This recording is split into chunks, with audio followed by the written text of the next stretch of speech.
Good day. Welcome to another lesson on our Super Dealmaker Entrepreneurship Program. Today we're looking at project management. And we've done introduction in project management, and we've looked at the case studies that we're looking at, being the McDonald's story, being AEY, being the Auckland A's. We've done that session. If you haven't seen the video, you can look at that the videos on those sections. So today we're looking at project management development practices and techniques that are used in developing projects.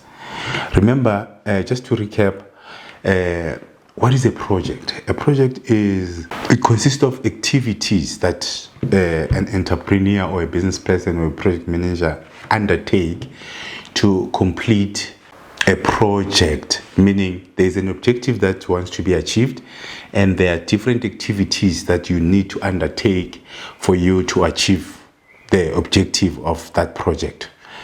And in that, for you to achieve the objectives, there must be a sponsor, meaning there must be someone who's funding the project. If you are an entrepreneur, you start a project, you might be the sponsor of that project. You become a sponsor because there's something that you want to achieve, and you provide the necessary resources for that project to achieve its goals. So as a sponsor, generally the sponsor will set up the goals. Let's say you want to set up a new business. It becomes a project on its own. And then as a sponsor, or you can go maybe to an institution like CEDA or other funding institution like your NYDA or whoever enterprise development institution that can fund your business plan. So if now you go to those institutions, then they become the sponsors of your business plan development project. But if you are not funded by anyone, you are funding the business plan development on your own, then you become the project sponsor. And from there, then you, as a sponsor, you set the objectives. What do you want to achieve from this project that you are embarking on? So that's the objective of the project. Once you've defined your objective, then there will be activities that needs to be undertaken for you to achieve that objective that you have set.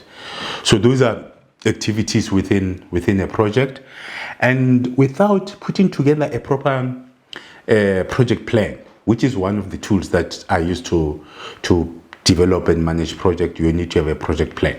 So you put a project plan together, meaning you identify the activities that you need to undertake for you to achieve the project objectives. So you have the activities, and once you get the activities, then you need to identify who will be responsible for those activities.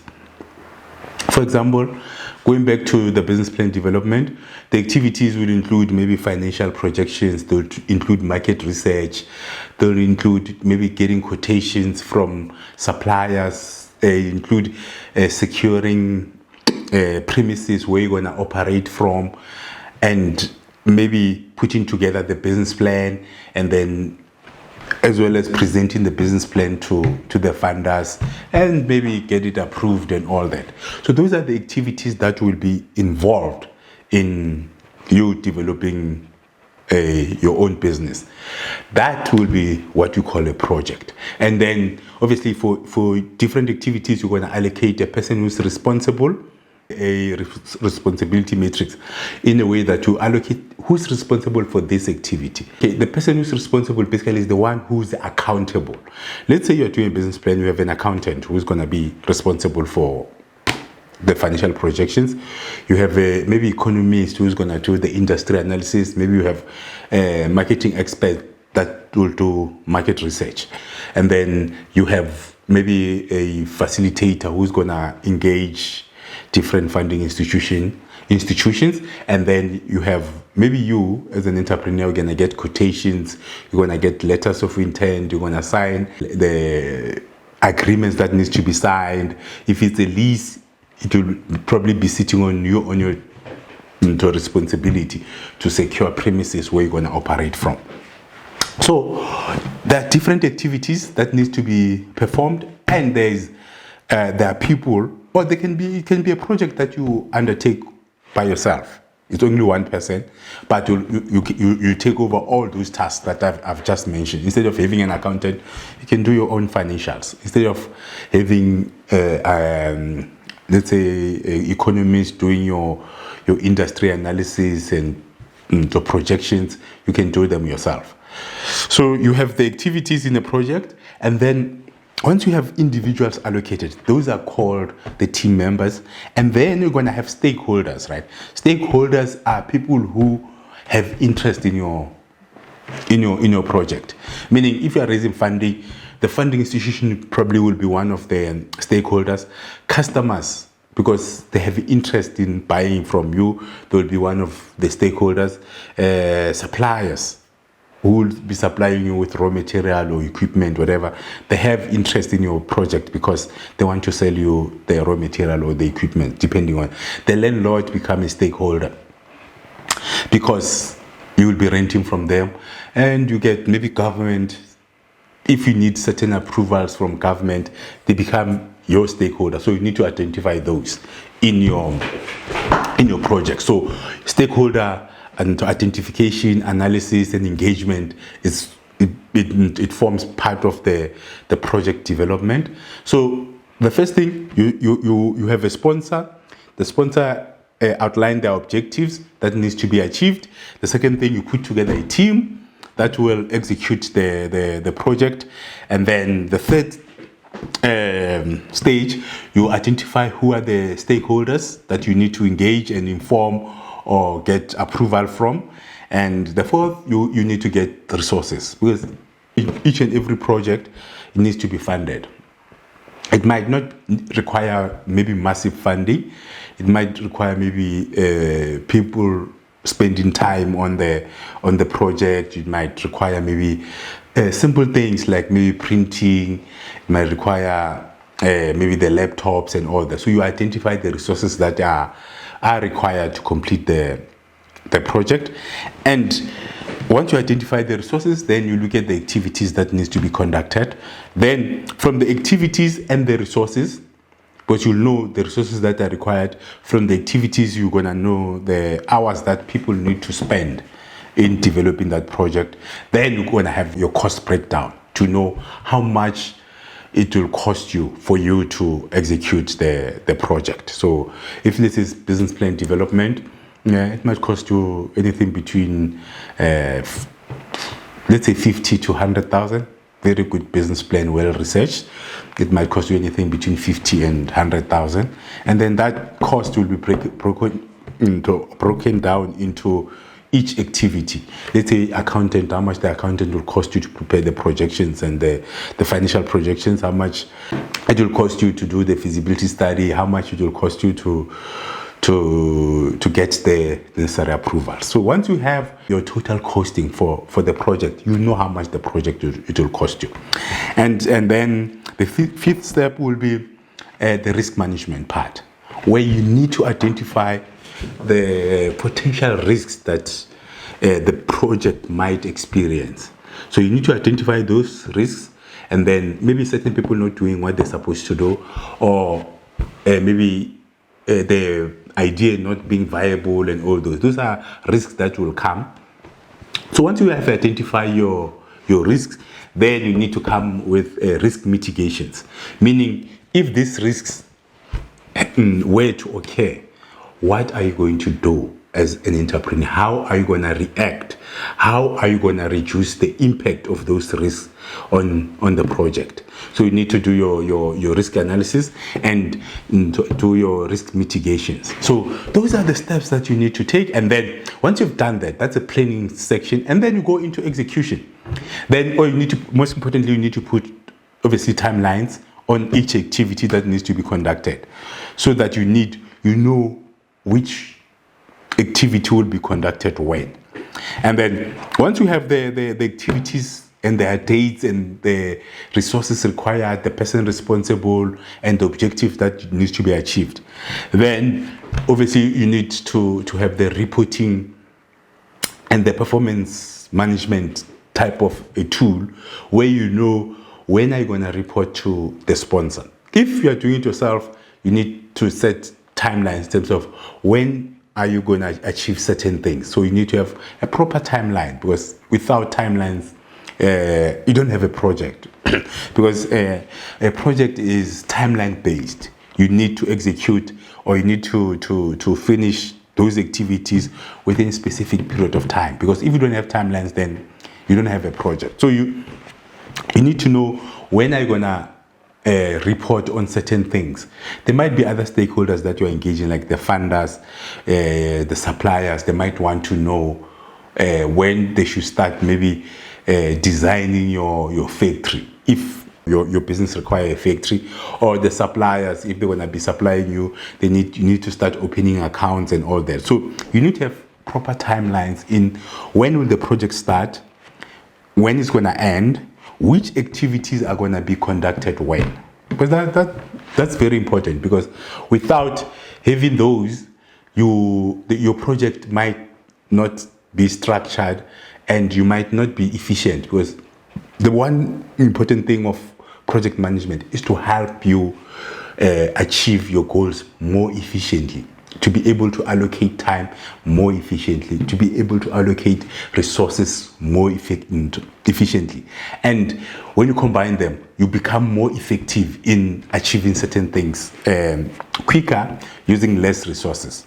So those are the basis of developing a project. And once you've performed all the activities and you have achieved or not achieved the objective, then you need to do a project closure, or to close out, where you closing the project to say, this is what I wanted to achieve, these are the activities that I've done, this is what I've achieved.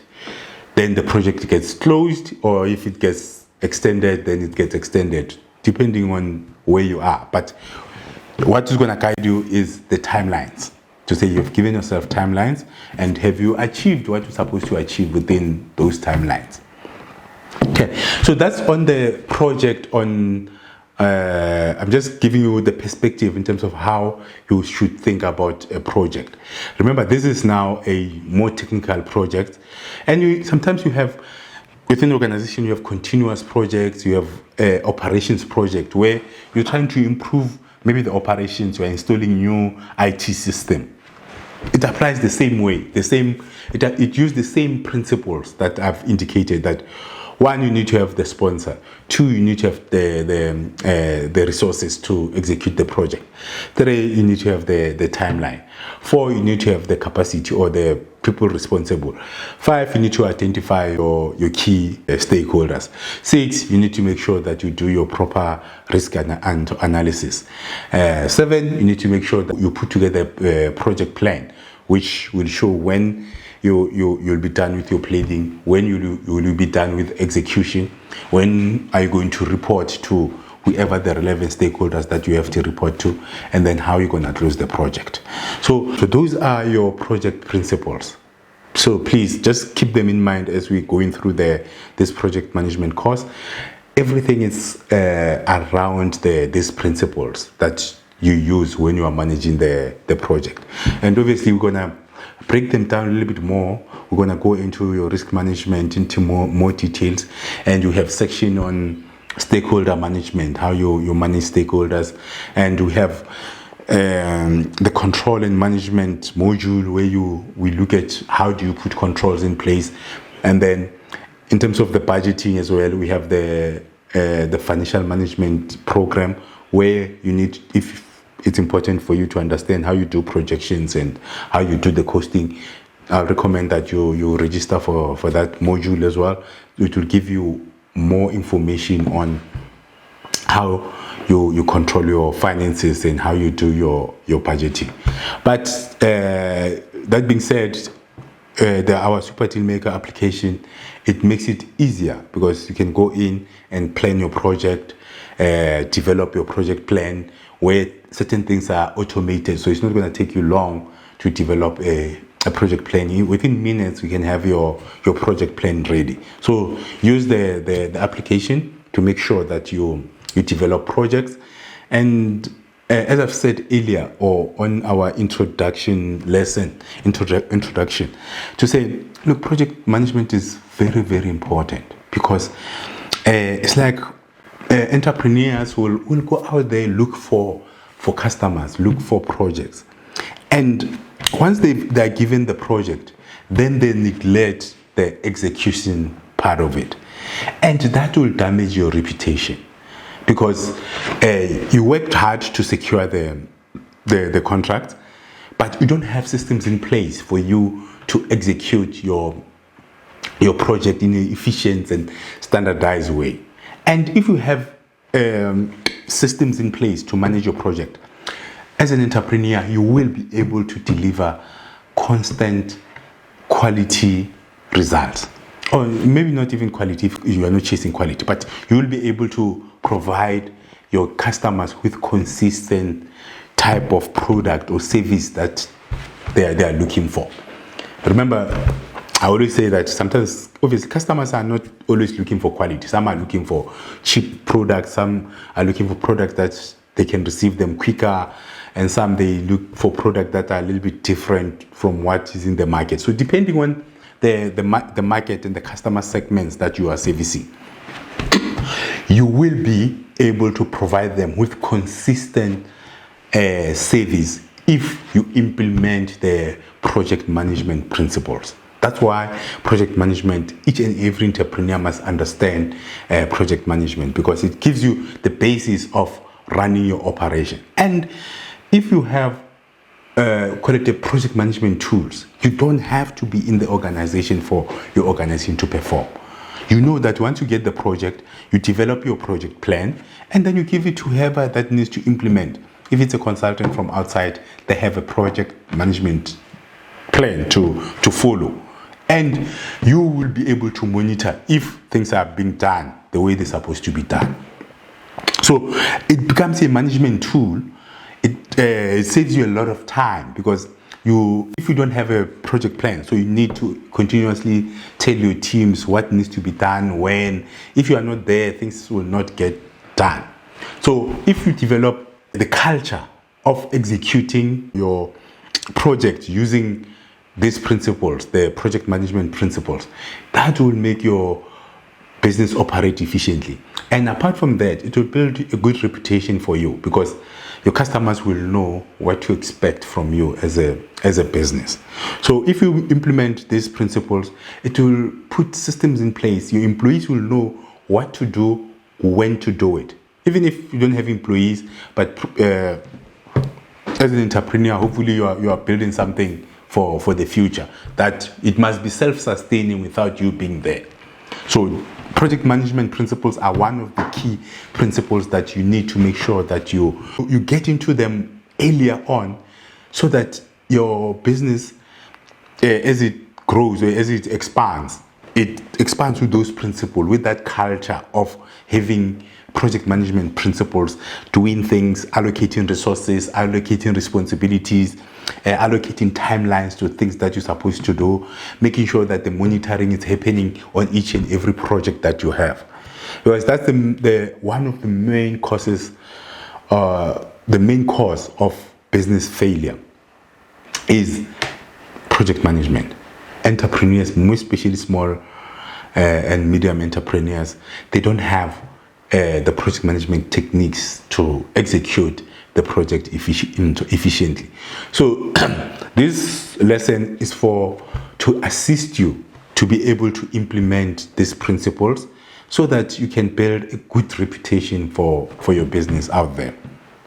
Again, sometimes I equate this project management to, like, when you go to a restaurant, when you walk in, the waiters will be enthusiastic and come to you to give you a table and all that, because they are looking for a tip, right?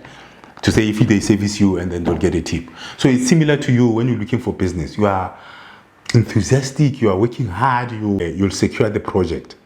Then, like the waiter, once they seat you, once they take your order and they see how much they're gonna make. Let's say you ordered whatever the meal that you ordered, and they already calculate in their head that, oh, our tip will be so much, and they give you your food. Okay, not all of them, but most of them now, they'll tend to, the service is not as enthusiastic as it was, or energetic, or they're giving you the attention that they were giving you initially. It starts to wear off as you stay in the restaurant. And it comes, and then later on they'll give you a bill, and then they wait and all that. So they're not longer giving you the attention that they gave you when you initially started. And that now, it deteriorates in service. But obviously this is not all the waiters, but that's generally maybe the bad ones. That's how it happens. So similar to entrepreneurs, when they're looking for business, they make a lot of promises. They are energetic. They'll promise the customer heaven and earth. And then once they secure the contract, then on the execution side, that's when now they lose that energy. Because obviously sometimes some projects are difficult, some, like customers, I mean, some they become difficult, they become demanding, they are ordering maybe not, like when they come in, you think they're gonna order full meals and all that, can't you? They just want drinks. And then from there you calculate to say, hey, I'm not gonna make much from this table. So you start giving them less and less attention. Similar, entrepreneurs, once they secure the contract, they get that mentality that, okay, now the bag is secured. So they no longer give that excellent service that they promised from the beginning. And that now deteriorates. So, but what will happen is eventually you will finish the project, but the customer will not be impressed. Even if they have another project, they might not give it to you because you lost that enthusiasm or that positive energy that you showed them at the beginning. So it might affect your reputation. How you execute your project affects your reputation. So if you don't have proper management tools in place or proper project management tools in place, that will happen often, and you'll lose customers or you lose reputation in the market. But what this lesson is meant to assist you with is to make sure that when you start a project, you develop a project plan. You identify activities that needs to be achieved and how it's going to be achieved. You allocate resources, you allocate time, so that you'll be able to be consistent in your delivery, because consistency is everything. You need to be, as an entrepreneur, as an SMME, you need to be consistent in your service. Yes, it can improve, but don't improve when the next day when they come, the quality of the service dropped again. So that consistency requires you to implement this project management principles. Understand that you need to identify all the activities that needs to be done upfront, identify the resources that are required, identify the people who will execute, identify the budget that is required so that you can work. But sometimes you start with the project and midway you realize that you ran out of funds. It's because you didn't implement these principles of identifying the activities, identifying and securing the people who will be responsible to implement the project, identifying the resources that are required, identifying the stakeholders, identifying how much, or you ascertain your budget, how much it's going to cost you, and so that you achieve the objective that the sponsor, meaning the customer, is looking for. So if you do that upfront and you you put them in your project plan, then it will make it easier for you to execute. You're not going to be running around missing out certain activities or being late in certain things, because your project management tool or the project plan or the Gantt chart or the work breakdown schedule will show you the things that you're supposed to do, and you can execute them in time, and the customer ultimately will be happy that when they give you a project, you execute it the way it's supposed to be executed, and you meet your timelines or your deadlines. Because that's the weakness, one of the biggest weakness and the causes of SMMEs not getting access to market or not getting contracts because they don't deliver, they struggle to deliver on time. And it comes from the lack of project management, or the lack of understanding and the lack of implementing the principles of project management. So project management principles, they're very, very important for entrepreneurs. You need to know, you need to understand them, you need to apply them. Look, it might not be as formal as I wish you could, but as long as you have the understanding of these principles, as long as you have the understanding of how to implement the project, then that will make a difference in how you execute different projects. So please make sure that you understand the principles, and our application made it easier for you guys to initiate the project, develop a project plan, execute, monitor, and report on that project, because everything it's automated. You can generate your project plan report, you can generate your report and see where you are in your project and monitor it using our application. So the important part now for you to do is just go through the material. Make sure that you study the project principle. You understand what is expected, how to implement the project, and once you understand that, use the application Super Dealmaker.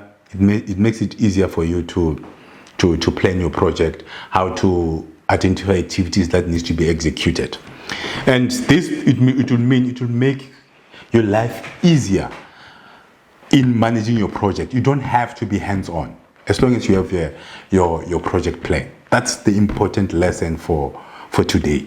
Make sure that you understand the principles. Make sure you understand what is expected when you start executing a project. And when you say project, you are not only referring to big projects. It might be a small project, might have a smaller tender of supply in there. Apply the project management principle. Not necessarily that you need to develop the project plan maybe using our application. No, there's certain things that you need to do. Identify the resources required, the objectives, identify the role players, identify the stakeholders, the suppliers, identify the activities that needs to be executed, and then you cost how much it's going to cost you, when can you deliver, after you've done the research, and then you deliver. Even if it's just maybe delivering tissue, or even if it's catering, you need to know how many people, what is expected, how long it's going to take you to cook, to deliver, what are resources are required, what are the risks that can impact you, or they have impact on you failing to deliver whatever that you need to deliver. If it's catering, there are certain risks. And identify other stakeholders, maybe the suppliers. Will they be able to supply enough meat before you start cooking, or they'll supply you meat on time?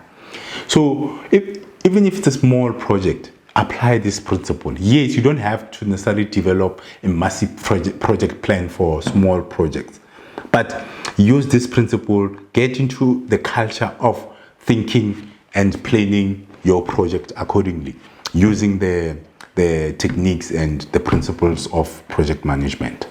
Okay, now going back to the principles of project management. So when you start with your project, you must have your structure in place. You must know the objectives, you must have the timelines, and you must have your milestones, meaning you have the objectives that you want to achieve, which it means those objectives are the drivers of your project, so they must be clear. And that when you're setting objectives, there's that principle of SMART, to say they must be specific, measurable, achievable. They must be time-based in terms of the time. We must allocate the time to them, and they must be realistic. So the SMART principle, when you're setting the objective, please always use the SMART principle, meaning you need to be specific, you need to be measurable, achievable, they need to be realistic, and they must have timelines. So that's even if it's not a project, in anything that you do, if you are setting objectives, you must not set objectives that are vague or are wishy-washy. You don't understand when they're supposed to be achieved.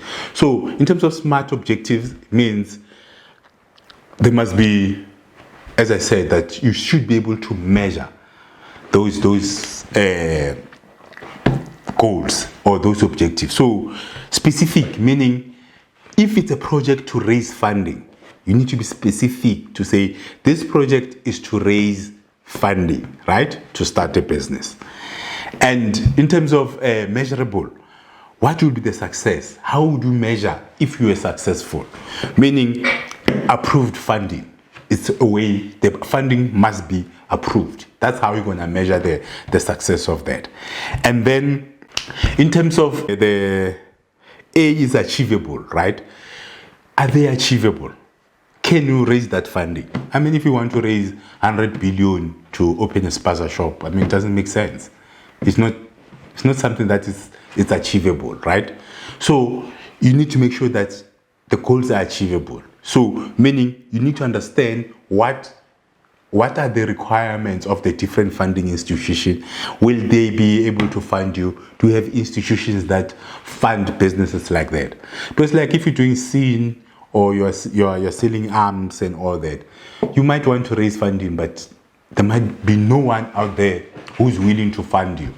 So it becomes not achievable, right? So the goals, when you set the goals, they must be smart, achievable, right? And then the R in the smart is they must be realistic. The goals must be realistic. Can you reasonably achieve? Can you raise the funding? Is it practical for you to raise funding? As I said, to say if you want to raise 100 billion to set up a spaza shop, I mean, it's not realistic. You don't need that much. Okay, maybe you might, maybe on another planet, but on planet Earth, no one is going to fund you 100 billion to set up a spaza shop. So that's not realistic.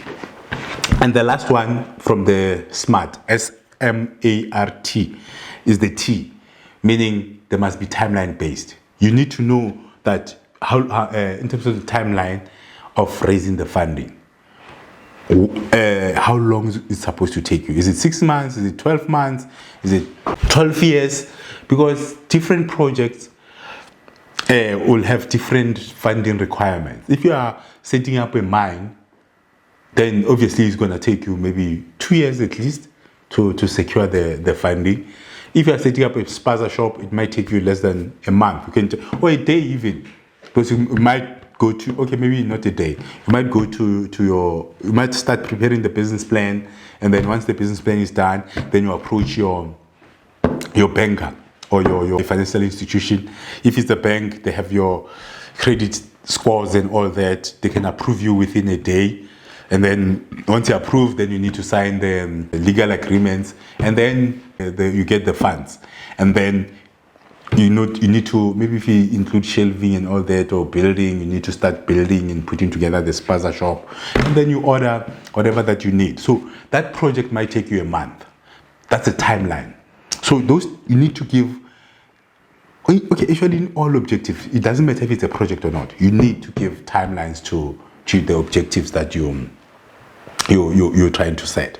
So it's one of the first principles to say you need to have a program structure, right? With the first thing being the objectives. What do you want to achieve?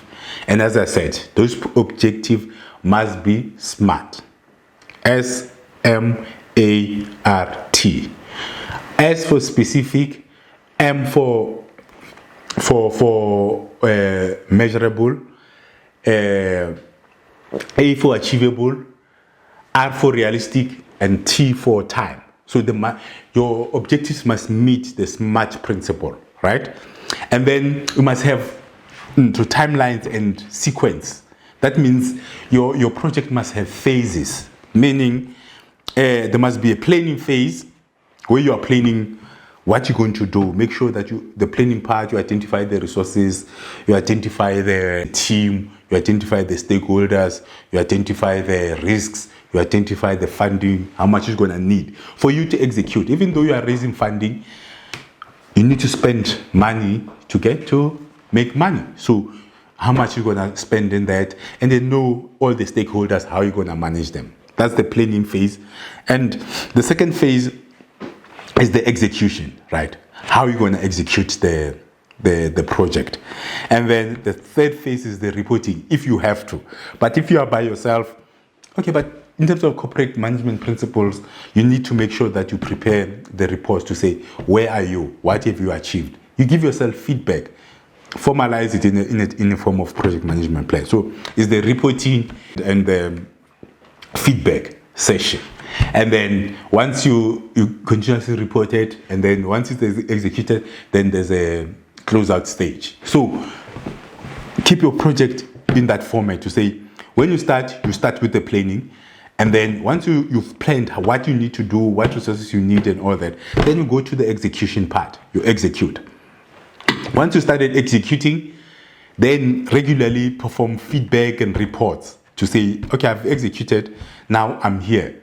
Take stock, even if you are by yourself, take stock of what you did, what didn't work and all that, and the risk, what happened, how you mitigated them. Take stock regularly, but set intervals to say, I'm going to take stock. Maybe on a monthly basis, I will have my own strategic plan, because they say, what do you call it, SMMEs, they have their strategic plan on their own. They'll talk to themselves. So at a certain point, identify when you're going to talk to yourself to see where you are in your project.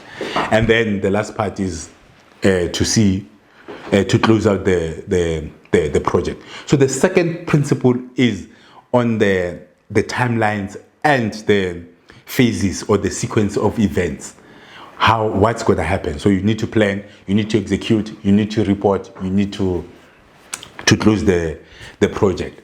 And then obviously when you're reporting, you need to be basing it on the third principle, which is setting milestone for your project.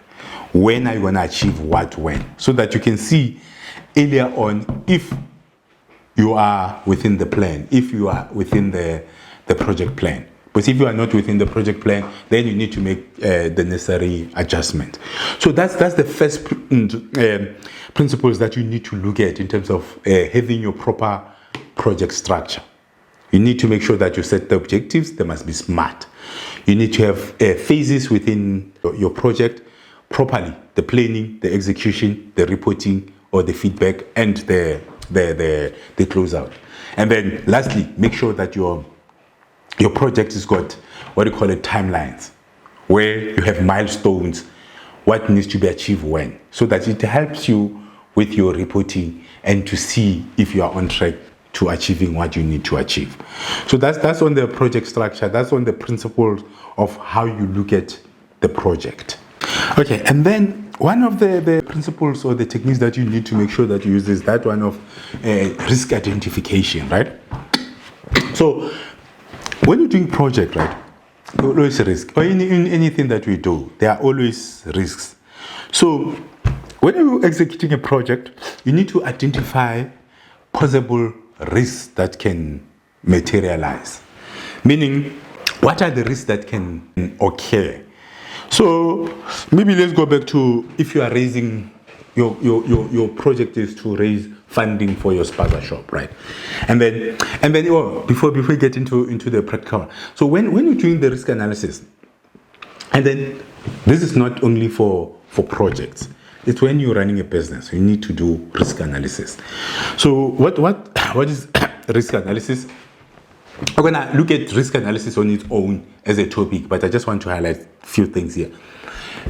Risk analysis is where you look at things that can negatively impact your project or your business, right? Let's say you are doing funding, you are raising funding, right? What are the risks that accountant might not give you financials on time? Or the risk is that you can start with the project and realize that it's not fundable later. Or maybe you can die. You can be hit by the bus. That's one of the risks. And then maybe something can happen, the economy can crash. Or the industry can go through a massive legislative change. So those are the type of things that we need to identify, that those are the things that can occur that can negatively impact your business. So what you do with risk analysis and risk management, you identify those risks. So generally, they recommend that you should identify 10 of those risks. They call it top 10. You can have 1,000 risks depending on the size of the project. Like the spaza shop project, you'll have maybe limited risk that may be there. I mean, to come up with 10 risks for a spaza shop, it might be a daunting task. But if you are setting up a mining project, it's different in terms of identifying the risks. So let's say it's for a mining project, you can come up with 1,000 risks. But for a spaza shop project, there are limited risks. Okay, maybe we can just try to come up with 10. Maybe one could be, okay, the biggest one, maybe you might not have trading license, not being granted trading license on time. The other risk remember, we're still setting up the project is not necessarily running the spaza shop, but is to develop a business plan and raise funding. The objective is to raise funding for the spaza shop. So without the necessary approvals, you might not get funding, right? So that's the biggest risk. Maybe the second risk, your feasibility study might not show that there is a market in your space, right? You might not find an appropriate premises where you'll operate from. You might not find suppliers that will supply you profitably. Yes, I mean, there are suppliers all over the place, but maybe you might struggle to find suppliers that will supply you at affordable prices. 5, maybe, as I said, you might maybe be hit by a bus.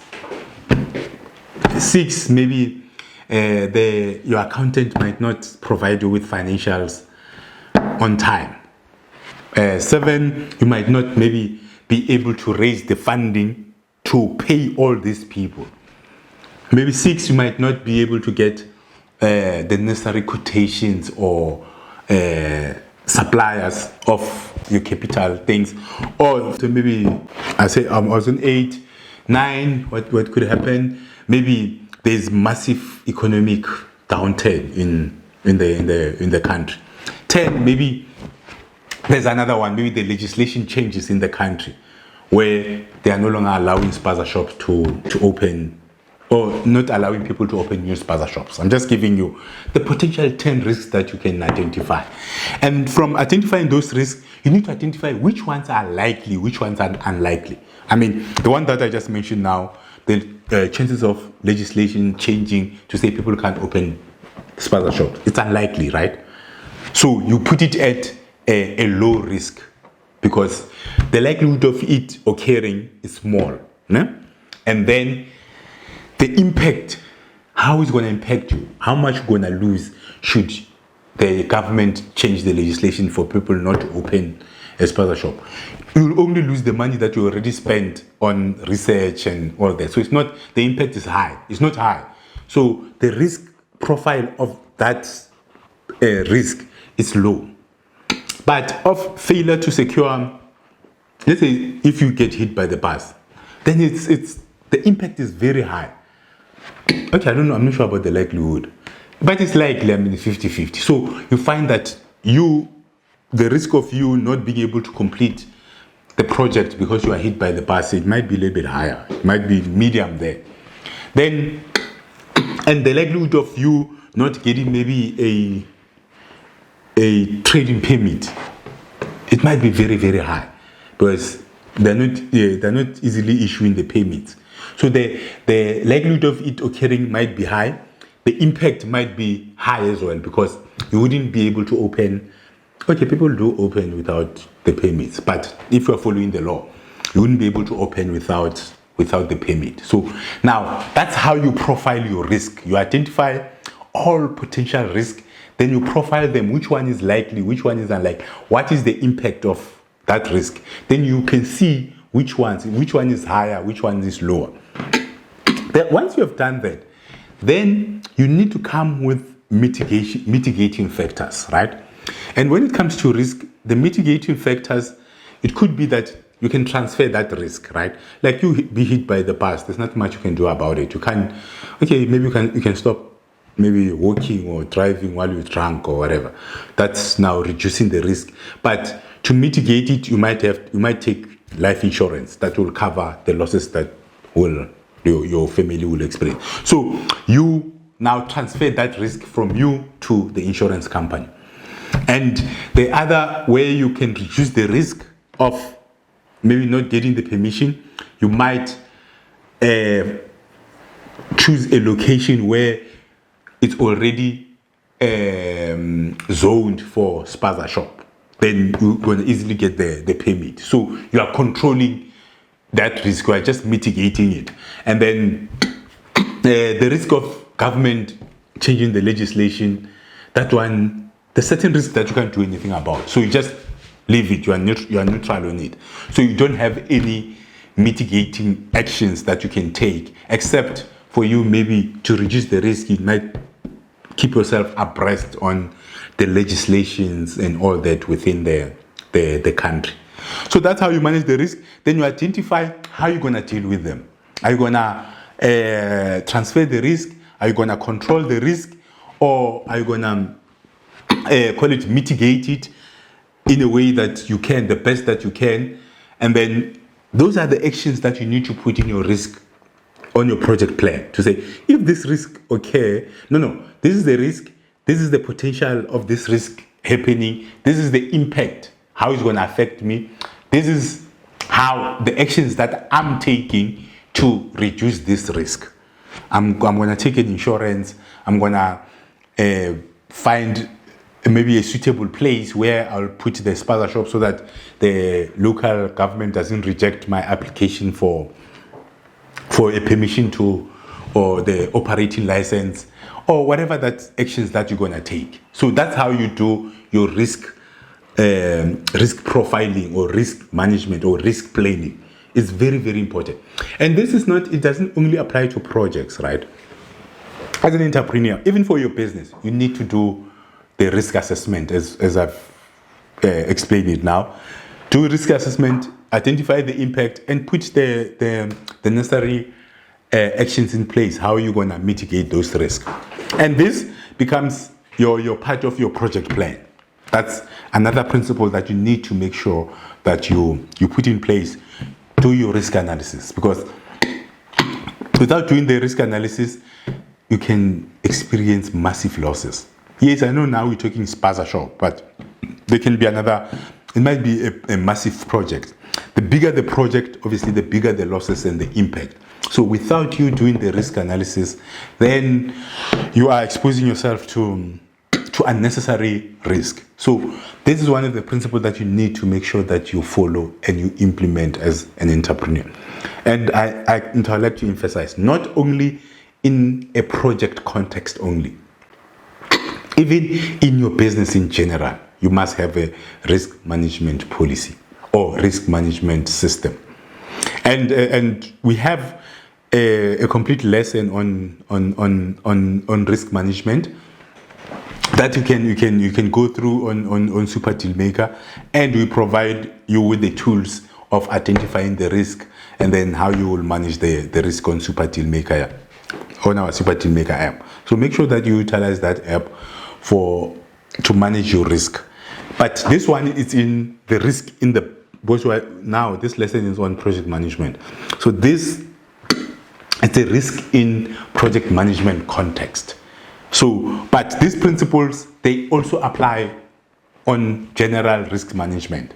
So when we're gonna go into the risk management component in more detail, but this is the summary of how you do your risk profiling and how you recognize the risk and how you put together the mitigating factors. And then, okay, I'll explain less when we get into the risk section of project management. There I'll discuss more the tools that you can use to manage your risk. So this one, just make sure that you listen to it or you learn from it in conjunction with another module that we have in the same program called risk management. So they go hand in hand, because now we are still on the tools and principles of project management. We're not into the necessarily the risk management. So I'm just highlighting that please make sure that you are able to profile your risk. You understand the risk, you understand the impact, you understand the likelihood of that risk happening, and you have the mitigating action that you are taking to reduce that risk. Because the main thing is to reduce. One is either if you can eliminate it, brilliant. But if you can eliminate it, you have to reduce the risk. And if you can reduce the risk, then you need to transfer it, like get insurance or mostly it's insurance. You transfer the risk through insurance, and then you eliminate it by maybe doing certain things differently if you can. But if you can eliminate it, you take action that will minimize it, meaning you are controlling that risk. So it's on the principles of risk management and techniques that you need to use in your project management. Make sure that you do your proper risk profiling and risk management for each and every project that you are involved in. It's going to save you headaches and pains. It's going to save you a lot of money. Yes, sometimes we just want to jump into executing projects, but without us assessing the risk. And when that risk hit you, it will hit you hard. Or some risks, they don't have high impact, but likelihood of them happening, it might be higher. And if you didn't think about them upfront, when they happen, they might throw your project into a spin where you are not able to deliver on time. So make sure that you do your risk profiling. You understand it, you put it properly, you take corrective actions, and you put it in your risk plan so that whoever is implementing the project, he knows the risks that are expected and the actions that are supposed to be taken. And then if the risk happens, and then you have consequences management, where you can take whoever is responsible to task, because here the risk I've identified, and this risk, we said we're going to take this action to reduce it or to eliminate it or to control it, but you didn't take that necessary action. So you can hold people accountable, and it also prepares them mentally to say these are possible risks that exist in this project. So you don't go in blindly thinking everything will be hunky-dory.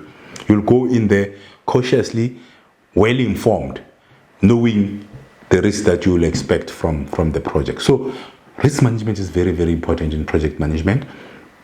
But not only in project management, when you're running the business, make sure that you have your risk analysis, you have your risk register. I know, like into big institutions, there's no institution that doesn't have a risk register. Government have risk register. Yes. The quality of the risk register is another story for another day. But all of them, they are required. Actually, even with corporate governance, we have another module that we're running on corporate governance. So corporate governance is about risk management, because a lot of institutions have failed. Arthur Andersen, big accounting firm, failed. Your Enron, that energy company, massive, they've failed. Now in South Africa, we have Steinhoff. They failed because of poor corporate governance and poor risk management system. Businesses fail, and a lot of businesses have failed. We know ABL. We had and now it's African Bank. They split it, but previously it was under the same group. They failed because of lack of risk management. So risk management it will cause your business to fail. And hence, now after your Enron and your Arthur Andersen failure, then the world moved into corporate governance principles. We have King, now I think we're in King 4, if not 5. So now the King Commission was established to make sure that organizations have proper risk management policies and systems in place. Yes, for you who's raising money or you're running a spaza shop, obviously you can't implement King or whatever corporate governance is required by King, because King wants you to put a board of directors, risk management committees and all that, but you don't have the resources to implement that.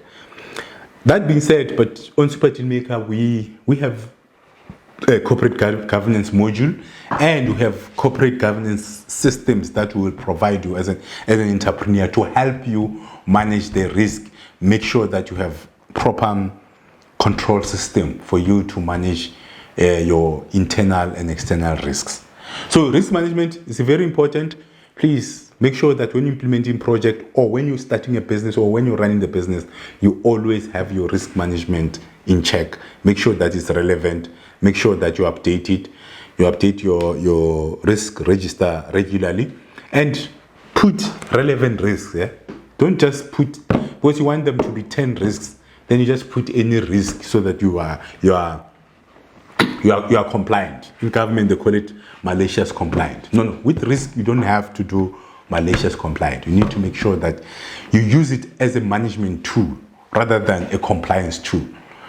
Management tool in a way that it helps you make decisions, not for you to comply with certain things or to comply with project management principles. You need to make sure that you use it as a management tool, or in this case, as part of your project management tools. Okay, that is on risk management. Now we're going to identifying a project manager or the responsible manager. So meaning you must make sure that it's clear who is accountable, who is responsible for the project that you're running. If it's you, it must be clear. Because I've seen many entrepreneurs where maybe they ask RMK and Super Dealmaker to raise funding for them, and the responsibilities are not clear, where they don't know who's accountable. So there's certain things we don't achieve our milestone because, one, they're not providing us with what they're supposed to provide us. The accountant is not providing us with the financial projection. We're not getting the signed financials. We're not getting the quotations. We're not getting the necessary statutory documents.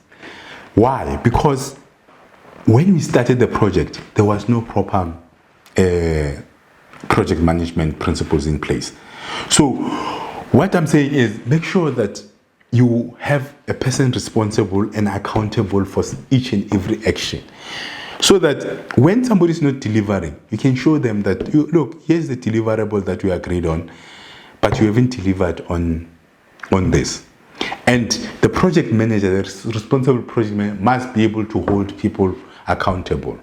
Because if, let's say, you sign a project charter, you agree on the project plan and all that, how you're going to run this project, and if a person doesn't deliver, the appointed project manager must be able to take action. Because if you didn't appoint a project manager, then there's no clear, there are no clear roles in terms of who's supposed to act on which non-compliant. So now it can cause your project not to be executed the way it's supposed to be executed. And if you are running a project, let's say you have a customer, whatever, who wants certain things, if you don't allocate responsibilities properly, then you might struggle to achieve, and you don't know who to blame if certain things are not done the way they're supposed to.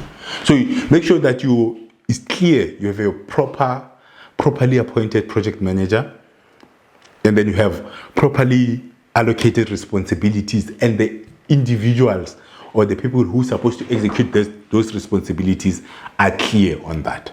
So it's on the project management side and appointing the team. Responsibilities must be clear. Who's responsible, who's accountable, and then sometimes you just have people that need to be informed, or who's supposed to be consulted. Make sure that you clarify the roles and responsibilities in your project plan, so that everyone knows, or the team members know, what are their responsibilities and what they need to achieve, or what they need to do to achieve the objectives of the project. So allocating responsibilities is very, very important, and allocating the manager who's responsible for the whole project is also critical, so that people can be, they know who to go to if things are not going the way they're supposed to, and who's accountable. Because sometimes they just always come to you as the owner, while the project is being managed by somebody else, or because you didn't appoint a an individual who's responsible. So they don't know where to go, they'll come to you. And that will affect management system, because you will always now be busy resolving problems of your employees instead of making sure that you define the responsibilities and you allocate roles to each individual in the project.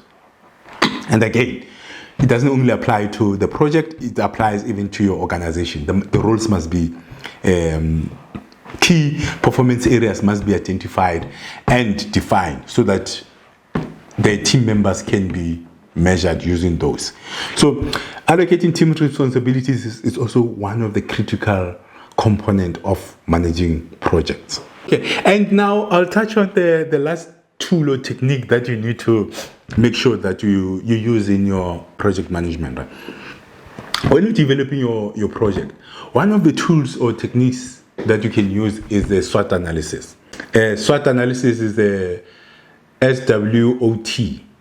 The first S is for strength, W is for weaknesses, O for opportunities, T for strength, right? So that technique is used to identify the S, the strength. So when you start with the project, you need to identify what are your strengths, right? And generally I advise people to say, identify 3 strengths that are the strengths that are clear. And then you identify, so strengths are more the internal strengths, right? Where are you strong as a project team?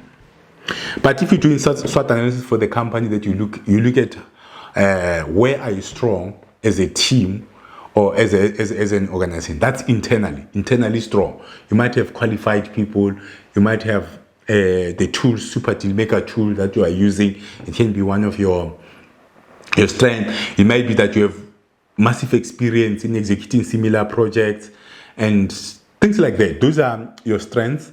And then you also, W is for weaknesses. You identify your weaknesses so that you are able to develop learning mechanisms or develop strategies around your weaknesses. Because without you identify your weaknesses, you might not know, or you might not have a plan. So your weaknesses might drag your project. But if you identify that, we don't have a project management skills. So because you have identified that you don't have project management skills, then you'll do certain things. Let me maybe do a short course on project management so that I'm clear. So you identify the weaknesses and you take action so that your project doesn't fail. Because without you identifying the weaknesses, it might negatively affect your project. And yes, sometimes it's the most difficult section to complete on the SWOT analysis of identifying weaknesses, because we all want to believe that you are very, very strong in everything, but it's not practical. You can't be strong in everything.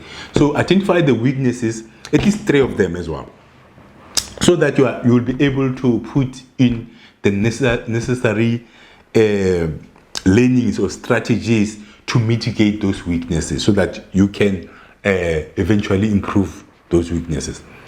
Then the O is for opportunities, right? If you are doing a project, you must look at what opportunities are out there that this project can take advantage of. Opportunities like maybe there's a change in legislation, or maybe the economy is booming, or there's something that's happening, there's labor unrest out there, but that presents you with an opportunity to do something different. So let's say on the Spaza Shop project, maybe there's a xenophobic attacks and all those things. Okay, not that we wish that to happen, but they do happen. It might give you an opportunity to penetrate the market while the community is up in arms against the foreigners, the traders within the community. That means they're going to buy local, right? Then that presents you a very good opportunity for you now to cement your place and to build that brand within the community. So those are the opportunities that you need to look at. And then the threats are those, like we talked about risk earlier. So the threats are more linked to the risk that I said you must identify the risk that can cause your business or your project to fail. and put in the mitigating factors. So in the SWOT analysis as well, there are risks. From your top 10 risks that you identify earlier, you can identify maybe the top 3 and use them in your SWOT analysis.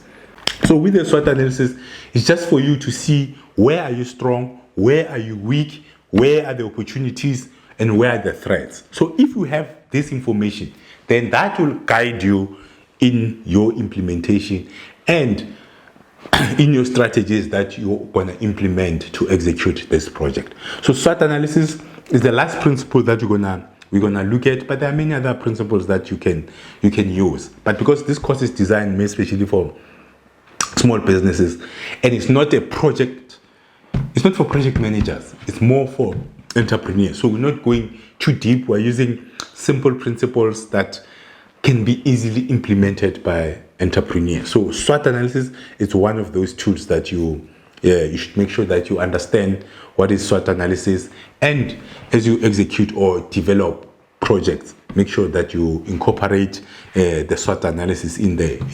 It gives you a perspective on your business and on your capabilities, opportunities out there, what is threatening your project, and what are your weaknesses, what do you have to work on. So it's a very, very important tool that you need to use when you're developing or when you're executing your project. Yeah, thank you. That was the last technique that you need to make sure that you incorporate in your project management. And now, okay, the next lesson we're going to look at the risk management. I thank you.